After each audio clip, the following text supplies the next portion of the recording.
우리 지난주일 9장, 10장 이걸 통해서 많은 일을 하는 것이 중요한 것이 아니고 해야 될 일, 그것이 중요하다. 많은 일을 하면서 분주하게 사는 이게 성공, 행복, 진정한 의미에서 성취감, 그걸 하는 것이 아니고 어쩌면은 그건 우리를 분주하게 만들고 또 내가 뭔가를 하고 있다고 하는 자기 자신을 위로하는 자만감에 빠지게 만드는 거겠죠. 그것에 취해 있으면은 정작 내가 해야 될 것, 내가 살아내야 될 인생, 이것을 보지 못하거나 본다 한들 그것을 위해서 해야 될 것에 대한 부담감, 두려움 또는 자신 없음, 어떤 이런 것들을 때문에 애서 외면하게 되죠. 그래서 바쁜 생활, 이것으로 대체해서 내가 제대로 살고 있는 척 자기 최면을 걸면서 그리 살죠. 그런데 문제는 그렇게 살고 난 뒤에 문제입니다. 남는 게 아무것도 없다고 하면은, 가정으로 치면은 그렇게 살았는데 이런저런 야단 법석을 부려가면서 온갖 것 챙겨가면서 자식을 우상 삼아 자식이 그 작은 몸으로 지고 갈 수도 없을 정도로 늘 입히고 늘 먹이고 늘 24시간 밀착 보호를 하듯 그렇게 했지만은 나중에 보아서 가정이 이루어지지 않았다면, 가정에 평화가 없고 가정 안에 가족이 없다면 그거는 가정을 세운 게 아니고 그냥 집 한 채 지어서 청소하면서 관리한 것에 지나지 않는 겁니다. 그렇다면 바쁘게 산 게 무슨 의미가 있어요? 그리고 호들갑을 떨면서 산 게 뭐가 있습니까? 의미가 없잖아요. 그래서 우리가 9장에 보면 또 그 표현이 나오죠. 손에 쟁기를 잡고 뒤를 돌아보는 자는 합당하지 않다 그랬죠. 많은 일을 하는 것에 자꾸 집착을 하면은 돌아볼 게 너무 많습니다. 이것저것 자꾸 건드려야 되고 자꾸 그러다 보니까 목적을 향해서 전진되는 게 없습니다. 목적이 이루어지는 것이 아니라 계속 잔 신경을 써야 될 잡일들만 자꾸 생기죠. 그래서 예수님께서 마르다와 마리아 집에 들렸을 때에 이걸 배우지 못했고 참 하청 계급으로 그런 소위 말하는 3D에 해당되는 그런 일을 하면서 생계를 이어가고 있는 이 사람 마르다와 마리아, 그들도 알아들을 수 있도록 그 눈높이에서 이 인생의 지혜를 가르친 겁니다. 많은 일로 분주하나 마리아는 해야 될 것 한 가지 일에 집중했다. 그걸 통해서 많은 성취감을 얻지 못한다라고 비난하지 마라. 이루어야 될 것을 이루지 못한다면 많은 일이 무슨 소용이 있느냐. 네 보기에 마리아는 별 하는 일 없어 보이나, 그러나 네가 분주하기 때문에 하지 못하고 꼭 해야 될 일을 하지 못하고 있는 그것을 마리아는 그것을 하고 있다. 한 가지 일이라도 좋은 것을 택하였다. 그 좋은 게 뭐겠습니까? 내가 살아내야 될 인생을 이루고 있는 것, 그게 좋은 거지 않습니까? 하루 일과가 마치고 난 뒤에 후회가 없고 보람이 넘치도록 했다면 나는 그 일과를 바쁘게 살았다, 여유 있게 살았다, 이게 가치가 아니죠. 일과를 마치고 난 뒤에 후회가 없고 보람이 밀려온다면, 그래서 숨길 것 없이 저녁 대화를 나눌 수 있다고 하면 할 일을 한 거죠. 그게 제대로 산 거죠. 그것처럼 인생을 이렇게 살든 저렇게 살든 다양할 수 있습니다. 그러나 그 사는 내용이 지금 내가 영생을 누리는 이 삶이 아니다고 하면, 그리고 지금 내가 영생을 누리고 있는지 아닌지는 내가 죽어보면 압니다. 죽을 때에 천국과 지옥이 결정되는 게 아니고 지금 결정된 상태에서 사는 겁니다. 내가 지금 하나님의 자녀면은 죽어도 하나님의 자녀며 하나님의 자녀가 그 신분이 분명해지는 거죠. 지금 이 세상에 우리가 사는 것은 잠시 나와서 8시간 생계를 이어가는 일터에 있는 것과 같은 거예요. 작업복을 입고 있지만은 나는 누구 집에 어떤 사람입니다. 그렇기 때문에 일을 마치고 나면은 내 본분으로 돌아가는 거예요. 이게 죽음입니다. 여기서 하나님의 자녀다. 그러면은 죽음과 함께 일을 마치고 집으로 돌아가는 거예요. 하나님의 자녀이기 때문에 소위 우리가 말하는 천국, 하나님의 자녀가 아니기 때문에 죽음으로 그 신분이 분명해지고 그곳으로 가는 겁니다. 우리가 그걸 지옥이라고 합니다. 여기서 여유 부리면서 사는 것 같고 뭐 이런저런 잔머리 굴리면서 나를 언제나 좋게 보이면서 그렇게 할 수 있고 좀 바쁜 척 뭐 그래서 언제나 변명을 하는 그게 바빠서 그죠? 그러나 바쁘게 살기 때문에 당신이 폼 나는지는 모르지만은 그 폼 나는 것이 그 정체가 지옥이고 사탄의 자식일 것 같으면은 그 바쁘다는 게 무슨 의미가 있느냐 이거죠. 그 폼 잡고 사는 게 무슨 의미가 있느냐 이거죠. 그걸 10장까지 해서 예수님이 딱 가르쳤습니다. 정말 저를 비롯하여서 우리 모두가 지혜로운 자들이 되기를 바랍니다. 그죠? 구질한 변명으로 나를 괜찮게 보이도록 만들 수는 있습니다. 그게 얼마나 어리석은 것이냐 말이에요. 그죠? 정말 지혜롭게 하루하루를 지낼 수 있기를 바랍니다.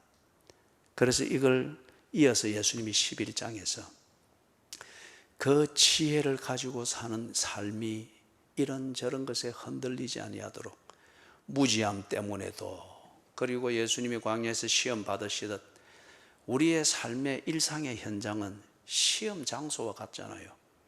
그런 것에 의해서도 흔들리지 아니하도록 우리의 일상을 사는 이것이 딱 그 지혜가 흔들리지 않도록 가르쳐 주십니다. 그게 지금 11장의 내용입니다.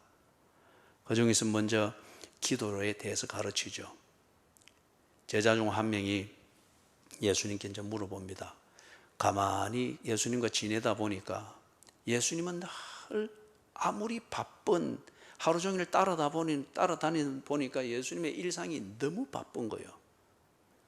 누워서 잠시 주무시고 먹을 겨를도 없을 정도로 쫙 일에 몰입해 있는 거예요. 그럼에도 불구하고 예수님이 언제나 중심에 두고 하는 게 있는 것을 관찰을 했습니다. 그게 뭔가 보니까 예수님이 언제나 짬을 내서 기도하시는 거예요. 이게 제자들이 처음에는 이래 같이 다니고 할 때에 그냥 예수님이 자기 개인적으로 하는 종교적 의식이고 또는 자기 스스로 징크스를 피하기 위해서 자기 스스로 어떤 의식을 행하는 것, 뭐 그런 정도로 생각을 했는데 가만히 보니까 예수님의 하루 일과가 보니까 그렇게 바쁘고 집중되어 있는데 내용들은 보니까 엄청난 일들이 일어나더란 말이에요. 그리고 하루가 마감이 될 때는 따라다닌 자기들도 뿌듯한 거예요. 그냥 예수와 함께 하루를 보냈다는 이게 뿌듯한 거예요. 뭘 어떻게 했는지는 자기들은 모르지만. 그래서 관찰을 하는 여기에 좀 더 관심을 가지고 그 의미를 캐내면서 좀 더 집중해 보니까 예수님이 언제나 틈을 내어 기도하시더라.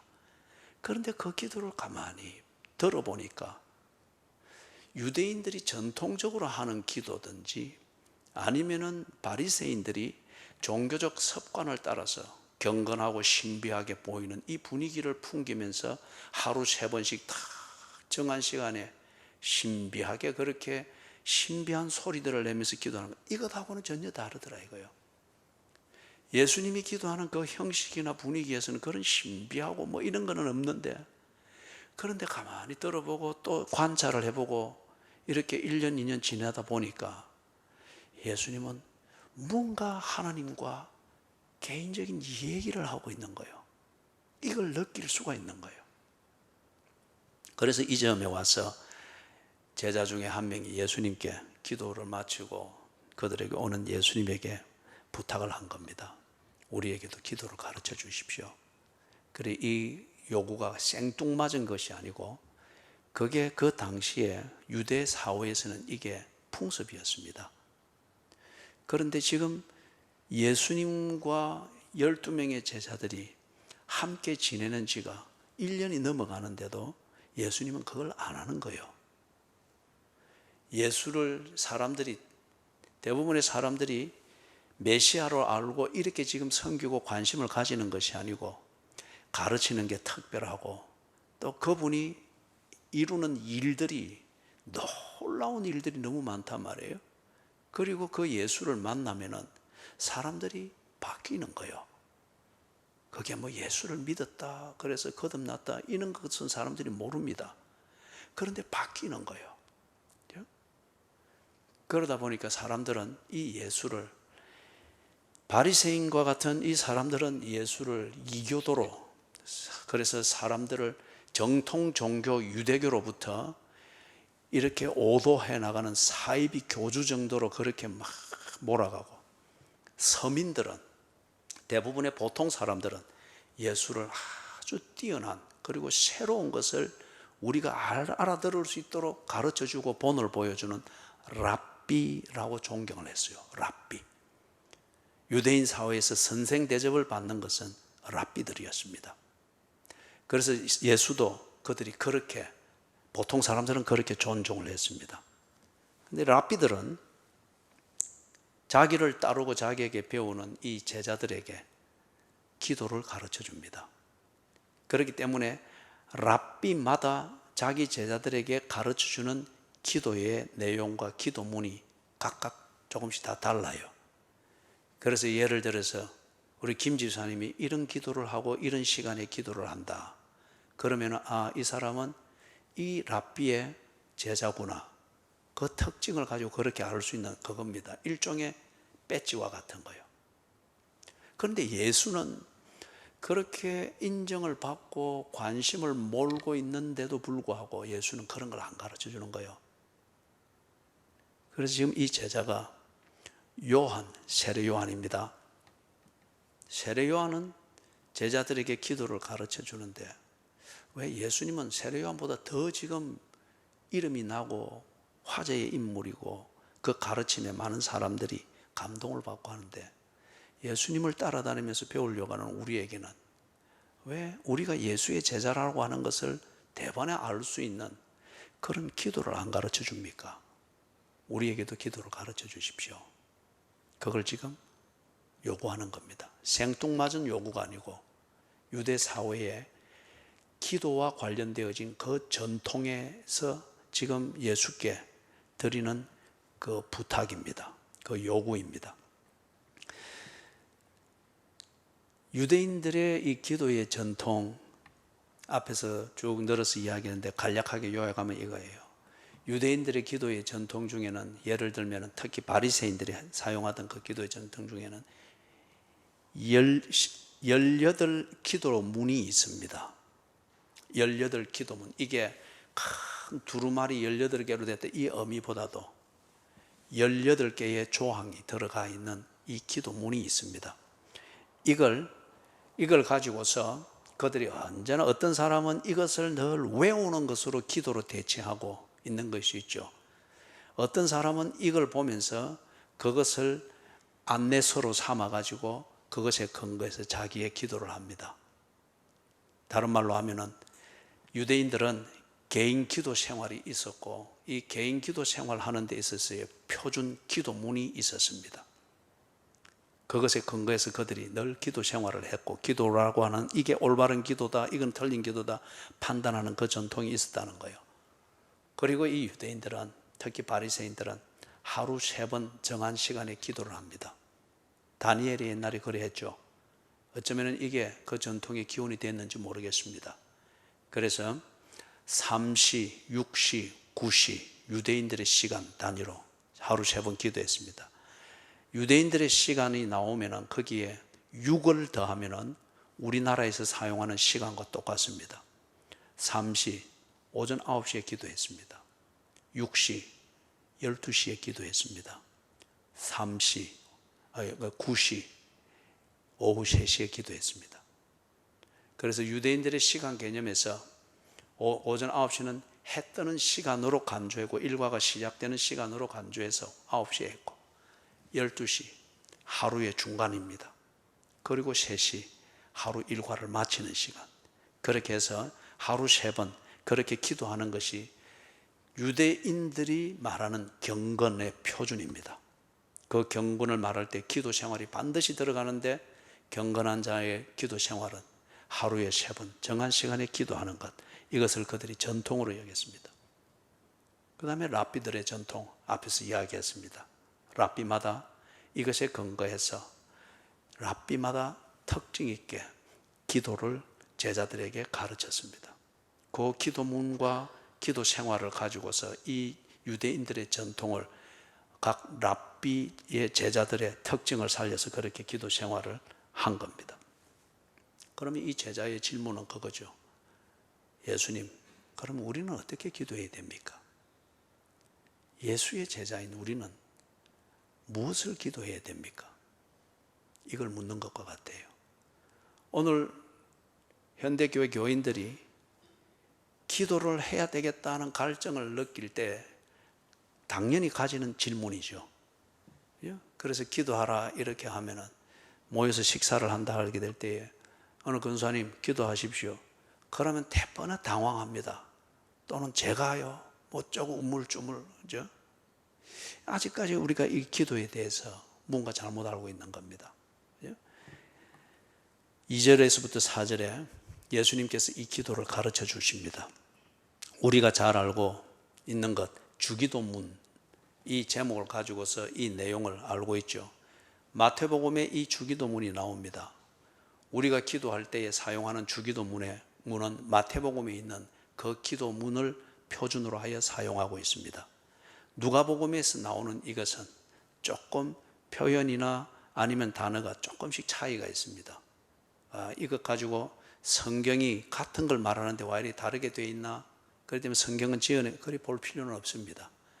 마태복음은 유대인 독자들을 위해서 유대적 문화와 그 배경을 가지고 기록을 했고, 누가복음은 헬라 문화, 즉 고대 그리스의 교육을 받고 그 문화에 쫙 젖어 있는 그 독자들을 대상으로 하여서 이것을 설명하고 가르칩니다. 그렇기 때문에 독자들의 잘 알아들을 수 있는 언어와 표현으로서 본질은 해치지 아니하면서 그렇게 이해가 될 수 있도록 정리했기 때문에 약간씩의 차이가 있는 겁니다.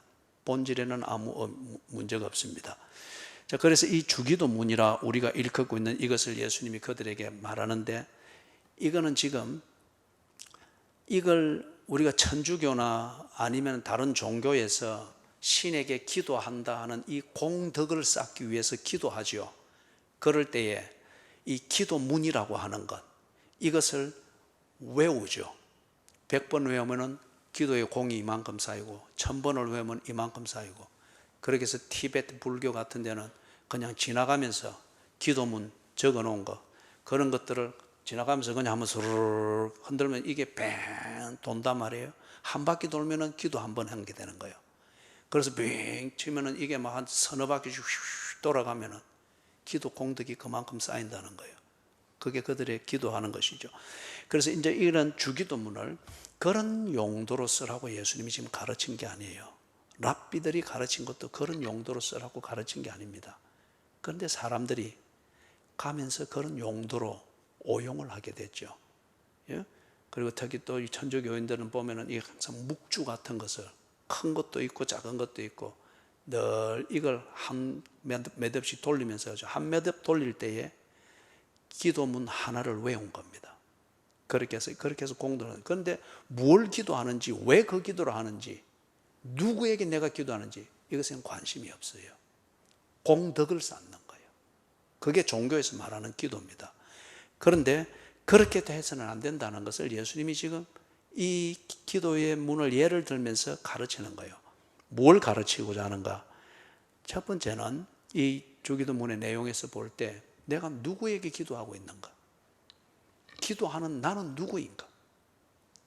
이걸 다른 말로 말하면 하나님과 나와의 관계라고 하는 것. 이것을 지금 가르치는 겁니다. 여러분, 관계가 없으면 대화가 성립이 안 되는 겁니다. 그리고 관계가 없으면 교제도 성립이 안 되는 겁니다. 그래서 하나님과 나와의 관계를 주시하라는 거예요. 그 다음에 거기서 또 가르치는 것, 두 번째로 무엇을 구해야 하나? 무엇을 구해야 하나? 그죠? 그 다음에 세 번째 가르치는 것은 왜 이것을 구해야 하나? 왜 이것을 구해야 하나? 뭐 장난삼아, 하나님께 장난삼아 뭐 그렇게 구했다. 그런데 하나님이 그걸 진지하게 듣고 주었다. 그런데 잠깐 호기심을 가지고 만지작거리다가 그거 그냥 관심 떨어지니까 다 버리는다. 이러면 이거 엄청나게 모욕이잖아요. 또 엄청난 낭비이기도 하죠. 그리고 그렇게 쓸데없는 것 한순간에 충동을 가지고서 뭘 예를 들어서 막 금식하면서 그랬다 치십시다. 그게 얼마나 낭비입니까? 그래서 그런 대화를 해서는 안 된다는 거죠. 그래서 세 가지를 가르칩니다. 이 주기도문에서 하나님과 나와의 관계를 주시해라. 두 번째, 무엇을 구해야 하는지를 알아라. 세 번째, 왜 그것을 구하는지를 네가 알고 구해라. 이 중요한 것을 가르쳐 줍니다. 그래서 여러분, 마태복음 6장을 보면은 예수님께서 기도를 가르치는 그걸 마태복음에서는 유대인들을 대상으로 해서 마태가 좀 더 자세하게 기록을 해놨습니다. 여러분들이 마태복음 6장을 비교하여 읽으면서 이걸 여러분이 잘 정리를 하십시오. 그래서 간단하게 마태복음 6장을 한번 정리를 해보면 그렇습니다.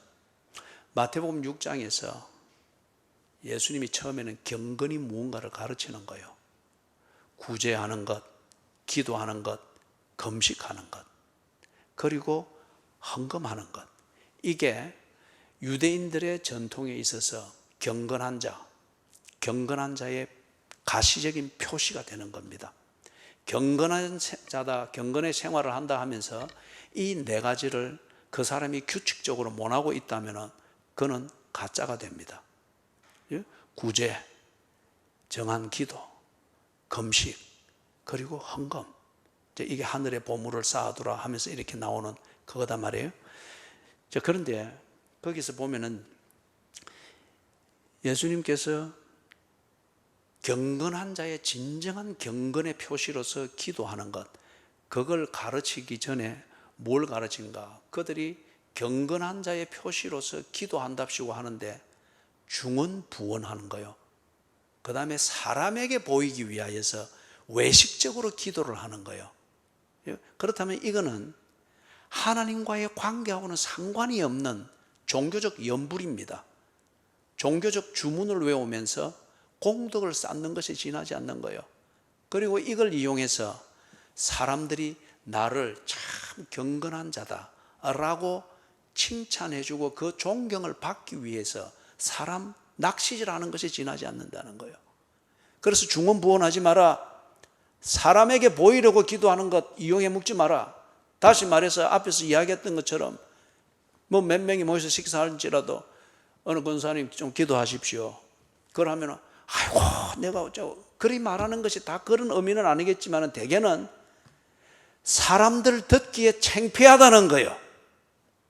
나는 말을 잘할 줄 모르니까 사람들이 기도 마친 다음에 아이고 은혜스럽게 참 기도해서 감사합니다 이런 소리 들을 정도로 나는 기도할 줄 아는 사람이 아니다는 거예요. 왜 나를 창피하게 만드느냐 그런 말이겠죠. 이게 기도를 근본적으로 잘못 알고 있는 거예요. 사람에게 보이려고 하는 것이 기도인 줄 알고 있는 거예요. 사람을 듣는 사람들의 귀를 감동시키려고 기도라고 하는 것을 이용하기 때문에 그렇다는 거예요. 그 기도에 하나님이 어디 있습니까? 하나님이 들어줄 이유도 없는 거죠. 예수님이 그걸 딱 정리를 하고 난 다음에 이렇게 기도하라. 하늘에 계신 우리 아버지여 하면서 소위 우리 주기도문이라 말하는 것을 가르쳐 줍니다. 그런 다음에 그 뒤에 나오는 게 뭔가 하면은 사람에게 보이려고 금식하지 마라. 금식하는 이 외형과 모습을 가지고서 사람들의 어떤 동정을 끌어내고 그것처럼 하나님께 동정을 끌어낼 것이다 하는 금식, 이것으로 외식하지 말라. 기도는 그런 게 아니라는 거예요. 그 다음에 이어서 나오는 게 뭡니까? 보물을 하늘에 쌓아두라 하면서 그 끝에 염려하지 마라 그러죠. 기도는 하나님 앞에서 내 염려의 보따리를 짊어지고 염려가 나를 지배하면 대화는 안 됩니다. 인격적 대화는 안 됩니다. 지극히 주관적이고 자기 자의식에 매여가지고 궁시렁거리고 지 계산만 하고 있으면서, 그러니까 대화의 상대방은 참 피곤하죠. 하나님께 기도하는 것은 네 염려를 가지고 궁시렁대고 뭐 계산하고 있고 그게 아니다는 거예요. 하나님께 하는 기도는 네 염려 자체를 하나님 앞에 보여드리는 것이다. 그걸 두고 의논하는 것이다. 염려에 대해 네 계산이 있듯이 그 염려에 대해서 하나님의 계획이 뭔지를 의논하는 것, 그게 기도다는 거예요. 그걸 가르치기 위해서 마태복음 6장에서 참된 경건이 무엇인가, 그래서 기도는 이렇게 하는 것이고, 그 기도를 너희들이 유대인들이 전통적으로 하듯이 보이기 위해서 하는, 금식으로 뭔가 동정을 끌어내고 감동시키려고 그런 쇼하지 말고, 금식이 무익하다는 말이 아니라 금식의 행위를 가지고 그런 회식을 하지 말라는 거예요. 그리고 기도할, 하나님을 찾는 것은 염려 때문에 찾는 것은 당연하나 염려 때문에 하나님을 찾았으면 네 염려를 하나님께 보여드리라. 그게 인격적 대화라는 거예요. 그걸 가르쳤습니다. 자, 그래서 여기 누가복음으로 돌아오면은 5절에서부터 8절 가르치죠. 이걸 볼 때에 여러분 5절에서부터 13절 이어지는 예수님의 이 가르침을 볼 때 예수님이 주신 주기도문은 그걸 문자 그대로 외우면서 주문을 하듯이 공덕을 쌓기 위해서, 어떤 사람들은 이 참 집사도 그렇고 장로도 그렇고 목사도 그렇고 권사도 그렇고 이걸 너무 잘못 알고 있단 말이에요. 주기도문을 철학기도 하러 가서 주기도문을 1000번 외우고 왔다. 아니면 또 뭐 급히 기도하는 게 있으니까 내가 급히 기도하는 김에 주기도문을 100번 외웠다. 물론 전혀 말을 할 줄 모르고 전혀 준비가 안 돼서 그걸 내 중심을 가지고서 내 중심을 표현하는 도구로서 이 주기도문을 문자 그대로 외울 수 있습니다. 그 중심은 하나님이 아시겠죠. 그런데 대개의 경우는 티베트 불교처럼 또는 천주교인들처럼, 그죠? 이 묵주 돌리면서 묵주를 몇 번 돌린 것으로서 기도의 공덕을 쌓은 것으로, 대개는 그러한 종교적 그 사고방식을 가지고 주기도문을 100번 외운다, 뭐 1000번 외운다, 아침에 몇 번 외우고 점심에 몇 번, 그래서 하루 3번 나는 그렇게 기도한다. 예수 그리스도의 이름으로 명하노니 사이비 종교 행위를 거칠지어다. 예수께서 가르쳐 주신 기도를 어떻게 개인적인 종교적 사수를 행하는 도구로 썼는지, 그렇게 하라고 주기도문을 준 게 아니에요. 그 증거 중에 하나가 뭡니까? 지금 5절에서부터 13절에 이어지는 게 뭡니까? 기도하라는 겁니다. 그죠? 기도하라는 거예요. 근데 기도하는데 그 내용을 보니까 인격적인 대화입니다.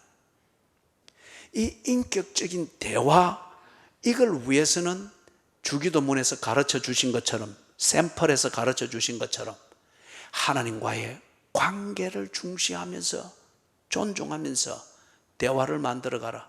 그리고 하나님께 무엇을 구해야 되는지 하나님께 합당한 그것을 가지고 대화해라.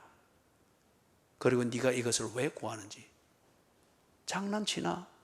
아니면 네 적극적이고 충동적인 호기심 채우려고 지금 하나님께 이런 그런 것을 살펴가면서 대화하라. 이게 5절에서부터 13절에 나오는 인격적 대화지 않습니까?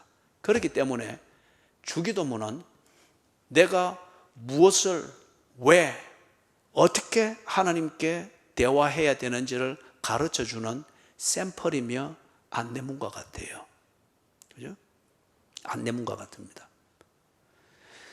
자, 그다음 그래서 5절에서부터 8절 거기 보니까 비유를 들면서 인격적 대화의 첫 번째 것, 다시 말해서 여기서는 지금 뭘 가르치는 거예요? 어떻게 기도해야 하는지, 그걸 지금 가르쳐 주죠. 어떻게 기도해야 되는지. 그래서 그 비유를 가지고 하는데, 친구 관계라고 하는 이것만 알고 우리가 친구 관계이기 때문에 당연히 이렇게 해주지 않겠나, 그렇게 해서 그 정도, 그럴 때에 그것은 인격적인 교제는 아니라는 거예요. 참 절친이다 하는 이 관계는 있지만은 그 관계에 근거해서 내가 상대방을 존중하고 내 절친으로 존중하고, 그렇기 때문에 내가 정말 어려울 때 내 베스트 프렌드이니까 이 사람을 의지할 수 있고 이 사람과 의논할 수 있다고 하는 이러한 그 사람의 그 존재와 내게 있어서의 관계의 중요성과, 그렇기 때문에 내가 너를 이런 문제에서는 얼마나 의존하고 있고 네밖에 없다고 하는 것을 느낄 수 있고 알 수 있는 이 뭔가 교제가 있어야죠. 이게 인격적이지 않습니까? 그죠? 이게 인격적이지 않습니까? 그래서 친구 관계로 인해서는 뭐 그 형식만 따지면은 집 안에 있는 친구도 아유 귀찮으니까 내일 만나세, 뭐 그래 해도 되는 거잖아요. 그런데 찾아와서 네 아이면 안 된다. 우리가 친구라고 하는 게 뭐고? 이럴 때에 도와주는 것 아이가. 그리고 내게는 이때에 도와줄 사람은 네밖에 없고 찾아올 사람은 네밖에 없어서 왔다. 좀 도와다오. 밤 12시가 넘어서 문을 두드릴 때 그 진정성과 그 인격성이 공감이 될 때에 친구가 일어난다는 거예요. 그죠? 그것처럼 8절에서 말하는 것, 기도는 어떻게 하는가? 8절처럼 하라는 겁니다. 비록 벗됨으로 인하여서는, 즉 형식적 관계로 인하여서는 그 밤에 일어나서 챙겨주고 이리 안 해도 되죠. 그런데 그 간청함을 인하여 네 밖에 없다, 우리가 친구 아이가, 지금 네가 나를 도와주지 않으면 내가 어디 가서 이 문제를 해결할 수 있겠노? 이것 해결 안 되면은 네 친구인 내가 지금 이리 된다. 그죠? 인격적이잖아요. 그게 간청함을 인하여 일어나 그 요구대로 주리라. 어떻게 기도하는가? 5절에서부터 8절에 말하는 것, 간청함으로, 하나님께 간청함으로. 이게 무슨 말이죠? 아까 마태복음 6장을 간략하게 요약했던 것처럼 6장 16절에서부터 18절에 나오는 것, 금식하는 것, 이게 중심이 없다면 금식하는 외형을 가지고서 얼마든지 폼을 잡을 수 있죠. 그리고 내가 하나님을 이렇게 의지하고 있다고 하는 분위기를 사람들이 볼 수 있도록 얼마든지 보여줄 수 있죠. 거기다가 신비감까지 만들면서 보여줄 수 있고 사람들이 그렇게 나를 인정해 줄 수 있겠죠. 그러나 그걸 통해서 일어나는 것은 아무것도 없습니다. 형식만 갖춘 것이기 때문에. 거기다가 5절에서부터 6장 마태복음 6장 5절에서부터 8절은 지금 뭘 말하죠? 중언부언하지 마라. 사람에게 보이려고 하지 마라. 그걸 가지고 폼은 다 잡았습니다만은, 그러나 정작 하나님과 아무런 대화가 되지 않고 소통이 되지 않았다고 하면은 그 폼 잡고 기도한다고 하면서 시간을 보낸 게 무슨 의미가 있느냐는 거예요. 하나님과 대화를 할 것 같으면은 소통이 되도록 대화를 하라는 거예요. 하나님이 못 알아들었다 싶으면 알아듣도록 다시 말하고, 하나님께서 바빠서 내게 눈길을 안 줬다 싶으면 내가 눈길을 끌 수 있도록 만들고, 그게 때로는 금식이기도 하고 철야이기도 하고 울부짖음이기도 하고 때로는 목에서 피가 끓어오를 정도로 하나님은 어디에 계십니까? 나를 듣지 않습니까? 죽으시고 계십니까? 일어나소서, 내 형편을 보소서. 그게 시편의 부르짖음이지 않습니까? 간청하라는 거예요. 이게 인격적 대화죠. 그죠? 하나님이 늘 내게는 덕만 보이고 돌아서 있는데 나는 늘 금식하듯 폼만 잡으면서 중언부언하듯 내 하고자 하는 것만 채우는 이런 혼자의 얘기만 하고 있다면 하나님은 먼 산 보고 있고 나는 그냥 기도의 형식만 채우고 있는 이것밖에는 안 된다는 거예요. 예를 들자면 하나님의 주의를 끌도록 기도하라는 거예요. 하나님이 나를 듣지 않는다 싶으면 들을 수 있도록, 그죠? 그게 지금 여기 간청함으로 하는 이 비유로 말하는 것입니다. 여러분, 그냥 철야의 형식만 채우지 말고 기도 당번이 와서 그날 밤 기도방을 지키고 교회를 지키면은 그냥 시간만 채우고 내 딱 정한 대로 뭐 20분 찬송하고 저기 언제나 우리의 일상이 그렇습니까? 언제나 우리의 그 문제가 그렇습니까? 20분 찬송하고 30분 기도하고 기도할 때에 이것 기도 뭐 선교직 기도 언제나 그렇습니까? 그거는 기계요, 기계. 그죠? 때로는 울어야 할 일이 그날에 있었고, 때로는 몸부림쳐야 될 일이 그날에 있었고, 때로는 긴 시간을 두고 잠 못 이룰 정도로 내 자식의 문제가 있고, 죽어가는 그게 그늘이 내 남편에게서 보이는 게 내 일상에 있을 수 있고, 그럴 때도 20분 찬송하고 30분 이렇게 뭐 처음에 회개하고 처음에 그렇게 그 기계적으로 갈 수 있습니까? 간청함으로 기도하라는 이것을 지금 예수님이 가르치고 있는, 이게 인격적 대화. 다시 말해서 하나님 아니면 이 밤에 내가 의지할 데가 없습니다. 하나님이 아니면은 지금 20년 30년 천국과 지옥이 공존하는 우리 가정을 바꿀 수가 없습니다. 하나님, 이 밤에 하나님이 나를 도와주지 않으면은 내가 지금 내 자식들에게 할 말을 못하면서 산 지가 10수년인데 저 자식들이 지금 지옥으로 빨려 들어가고 있는데 여전히 나는 병신입니다. 하나님이 이 밤에 내 입을 열어주지 않으면, 방언을 해서라도 열어주지 않으면 내가 그냥 지옥으로 떨어지는 자식을 구경하는 구경꾼 아버지 밖에는 안 됩니다. 여러분, 이런 몸부림이 있다면 어찌 밤새는 게 시계가 보아지겠어요? 이런 간청함을 하는 거예요. 하나님을 절대 의지함. 하나님이 나의 전부입니다. 내가 하나님과 대화하여 이 문제를 풀기 위해서 하나님으로부터 대답을 듣기 위해서 이 시간 주 앞에 앉았습니다. 이 진정성과 하나님을 존중함, 그리고 하나님을 절대 의지함, 이 진정성을 보이고 진실을 보이는 것, 이게 간청함입니다. 그죠? 이 맥락에서 여러분, 죽기 전에 금식은 한 몇 번 해봐야 안 되겠습니까? 얼마나 큰 문제가 우리 앞에 있습니까? 그럴 때 요래저리 피해 다니지 말고 한 번은 금식을 해서라도 하나님의 주의를 집중하여서 뚫고 나가야 됩니다. 9절에서부터 10절, 구하라, 찾으라, 두드리라. 이 문제는 이 맥락에서 간략하게 정리를 하겠습니다. 인격적 대화라고 하는 게 뭡니까? 내가 정말 하나님을 존중하고 하나님의 하나님 되심을 인정하고, 그렇기 때문에 내가 이 밤에 하나님을 절대 의지하여 하나님 외에는 의지할 리 없어 하나님께 나와왔습니다. 그러면서도 마태복음 6장 30절에서 나오는 것처럼 염려와 근심만 하고 있지, 그게 뭔지를 하나님 앞에 천년 내 보이지 아니하면서 그냥 도와주십시오 또는 훌쩍거리기만 있고 또는 금식만 하고 있다고 하면 그게 무슨 인격적인 대화예요? 인격적인 대화는 솔직한 거지 않습니까? 진실한 거지 않습니까? 내가 뭐가 필요한지를 상대방이 알게 하는 거지 않습니까? 내가 찾고 있는 기회가 뭔지, 바라는 게 뭔지를, 그걸 옳고 그른 걸 따지지 않고 먼저 상대방에게 의논 드리는 거지 않습니까? 문제를 해결하기 위하여서 길이 어디 있는지를 그분에게 정확하게 물어보고 의지해 보는 것, 이게 인격적이지 않습니까? 그죠? 부부간의 대화를 해도 대화 끝에 두 마디 세 마디 끝에 싸우게 되는 게 뭡니까? 지 생각과 그 생각을 만드는 자기 자신의 마음에 하고 싶은 것 아니면 염려하는 것, 이걸 가지고 둘러대면서 그렇게 할 때에 결국 그거는 대화가 안 되고 싸움이 되죠. 하나님께 기도할 때에 구하고 찾고 두드리라고 합니다. 네가 왜 하나님을 찾느냐? 하나님께 무엇을 구하기를 원하느냐? 하나님이 네게 어떻게 해주기를 원하느냐?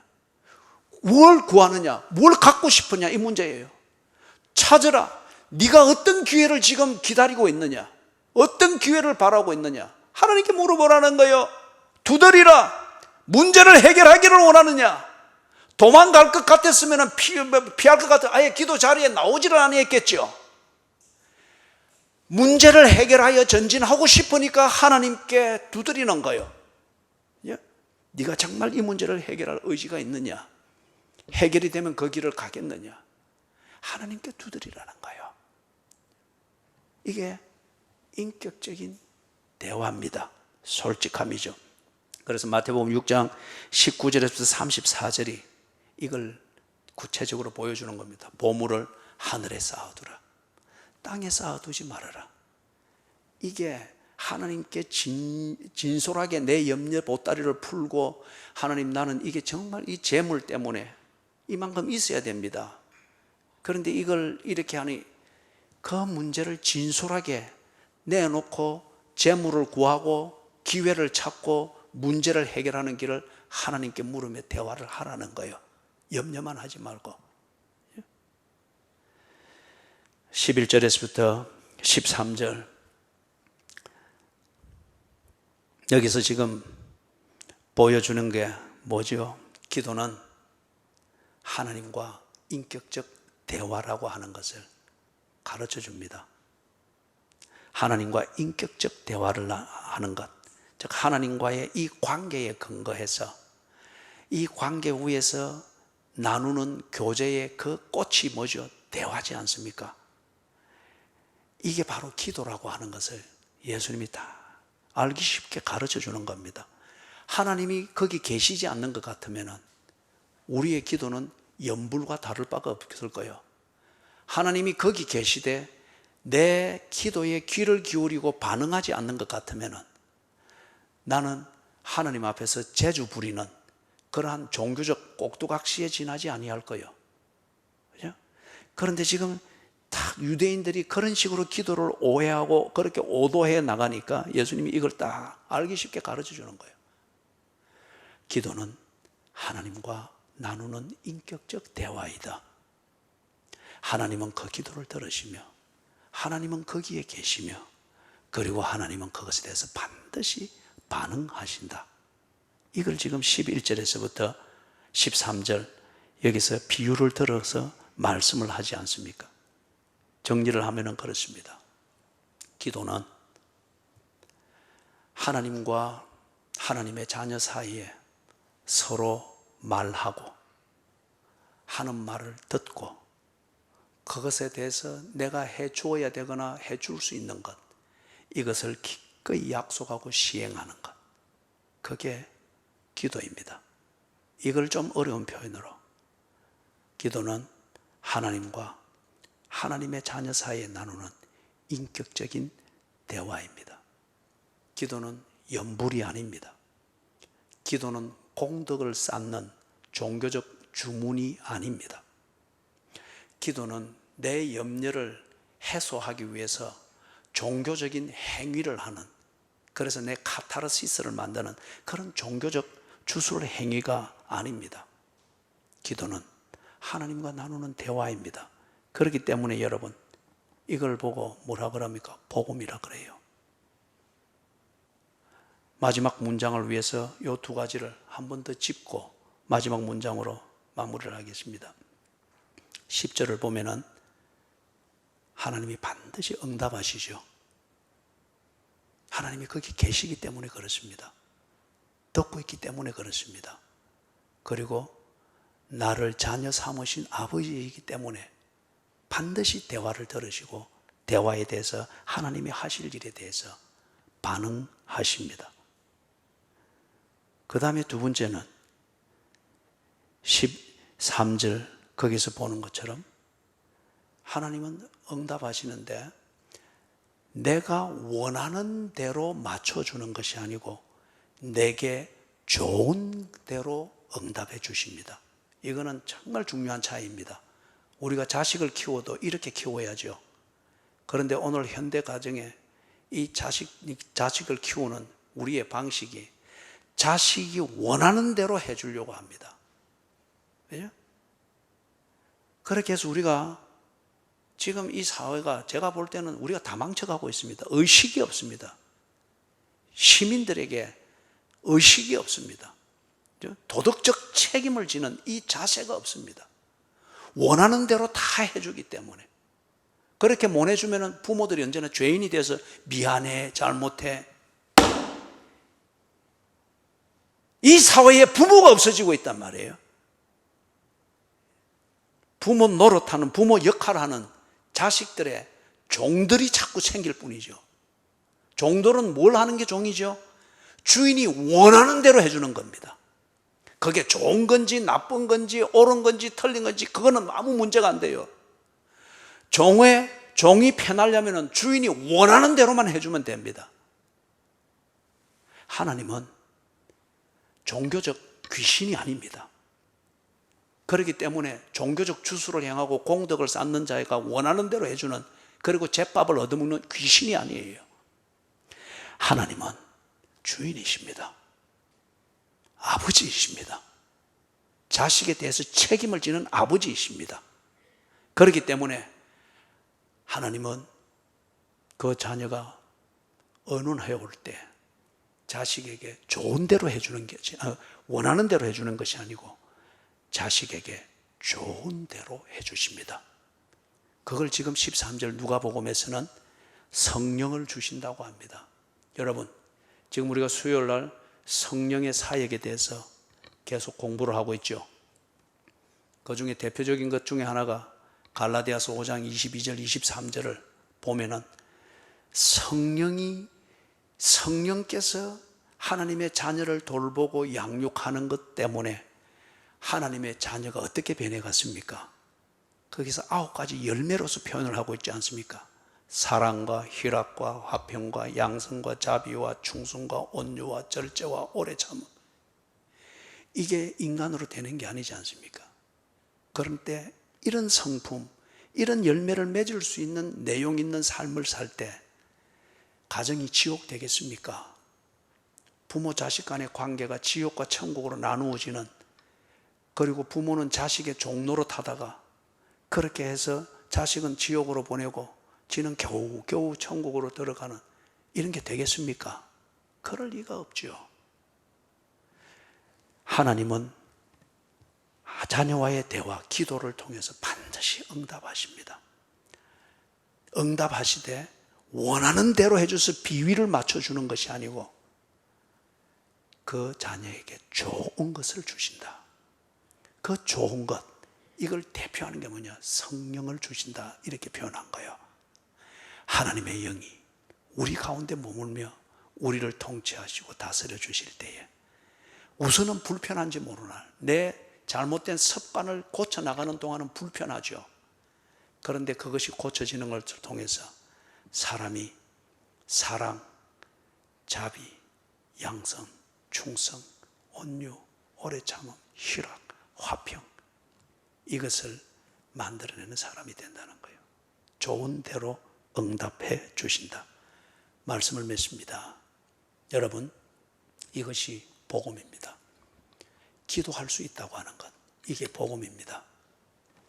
종교적 주술을 외우고 치성을 드리고 공덕을 쌓기 위해서 일하는 것, 그거는 종교적 고문이고 고행입니다. 하나님은 우리에게 그런 금욕주의적 고행을 가르친 게 아닙니다. 하나님은 우리에게 대화를 가르쳐 주셨습니다. 그리고 인격적 대화를 할 수 있도록 구해라, 찾아라, 두드리라. 내한테 솔직해라. 나도 네게 솔직하다. 구하라, 찾아라, 두드리라. 인격적 대화를 하는 것을 통해서 하나님을 일상에서 만나며 하나님과 함께 밥을 먹으며 하나님과 함께 동행하며 그리고 하나님이 주시는 온갖 은혜로 일상을 살 수 있도록 길을 열어주셨습니다. 이게 기도입니다. 이게 복음입니다. 부디 하나님과 깊은 소통이 되는 그런 성숙한 그리스도인들이 되기를 주님의 이름으로 축원합니다.